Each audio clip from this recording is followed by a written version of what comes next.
नमस्कार मित्रों, टीएस की बात में आपका स्वागत है। मैं हूं त्रिवेणी सिंह।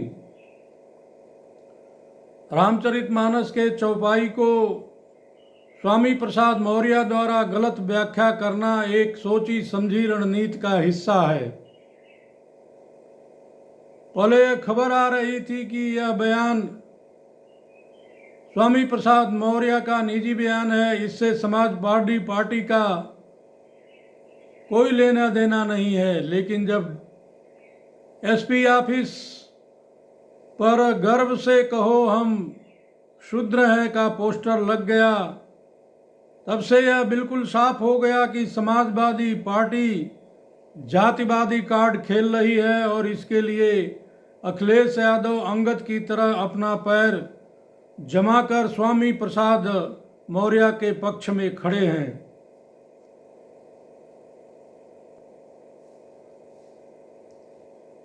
इस कड़ी में ही उनके समाजवादी पार्टी में महासचिव बनाया गया। लेकिन अगर शूद्र और ओबीसी जातियों का आपस में संबंध देखा जाए तो मायावती के वोटर ओबीसी के साथ नहीं जुड़ना चाहते हैं। इसका एक उदाहरण 2019 के लोकसभा चुनाव में सपा का वोट मायावती पार्टी को ट्रांसफर हो गया, लेकिन मायावती का वोट सपा को ट्रांसफर नहीं हुआ, जिससे सपा को हार का मुंह देखना पड़ा। वैसे भी मायावती का दलित वोट का बड़ा हिस्सा बीजेपी के पाले में आ गया है।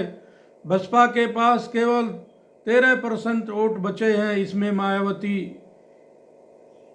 बचे हैं, उसको मायावती बचा पाती है या नहीं, यह 2024 के चुनाव में मालूम हो जाएगा। वैसे भी स्वामी प्रसाद मौर्य का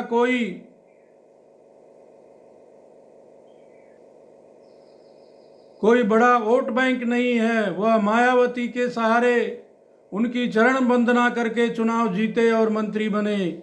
इसके बाद भाजपा में आने और भाजपा के वोटरों के बल पर चुनाव जीते और मंत्री बने। भाजपा छोड़ने के बाद हार के डर से अपना चुनाव क्षेत्र बदले और वहां पर भी दूसरे चुनाव क्षेत्र में भी भारी अंतर से चुनाव हारे। तो अगर इनके पास वोट बैंक होता तो ये चुनाव हारते नहीं। हिंदुओं का रामचरितमानस और गीता दोनों पवित्र ग्रंथ है और हिंदू समाज इन्हें पूजता है। हिंदुओं के आस्था पर चोट पहुंचाई गई है, इससे हिंदू समाज आक्रोशित है। इसका असर आने वाले चुनाव में देखने को मिलेगा। जातिवादी राजनीति से अब किसी का भला नहीं होने वाला है, यह समाज का शिक्षित वर्ग समझता है। लेकिन सपा के मुखिया और थिंक टैंक नहीं समझ पा रहे हैं। समाजवादी पार्टी में ब्राह्मण नेता भी स्वामी प्रसाद मौर्य के बयान से सहमत नहीं है।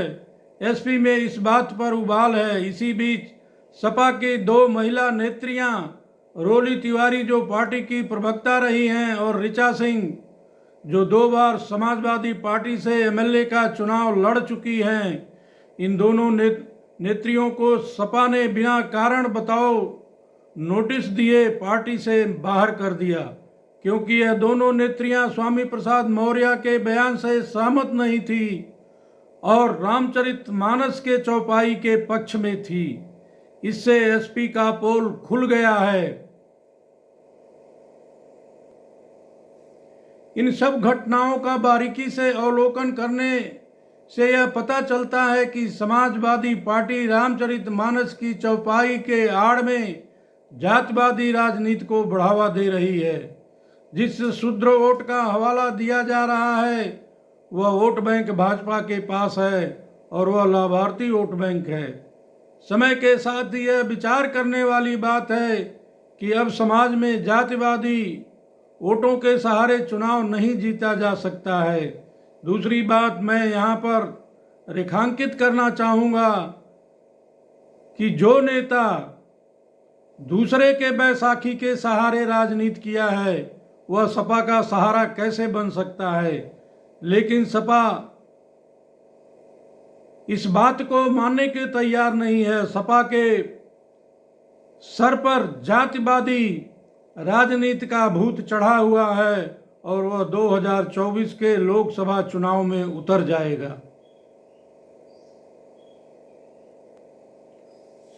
सपा इस बात को समझ नहीं पा रही है और इसका खमियाजा सपा को आने वाले चुनाव में भुगतना तय है। भारत की जनता, चाहे वो ओबीसी हो, चाहे पिछड़ा हो, चाहे अति पिछड़ा हो, चाहे अगड़ा हो, सब लोग यह जान चुके हैं कि जात और पात में कुछ नहीं रखा है। जो शिक्षित है वो नौकरी कर रहा है, जिसके पास पैसा है वो व्यापार कर रहा है। जातवादी राजनीति से कुछ हासिल होने वाला नहीं है। इस पचड़े में कोई पढ़ना नहीं चाहता है, लेकिन सपा के समझ में नहीं आ रहा है।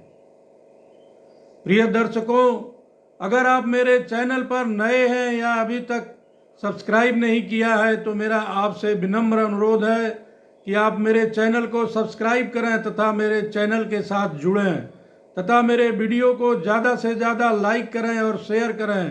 अगर आपका कोई कमेंट्स है तो कमेंट्स बॉक्स में भेजें तथा बेल आइकन की बटन दबाना ना भूलें ताकि आने वाले वीडियो का नोटिफिकेशन आप लोगों तक पहुंचता रहे। धन्यवाद।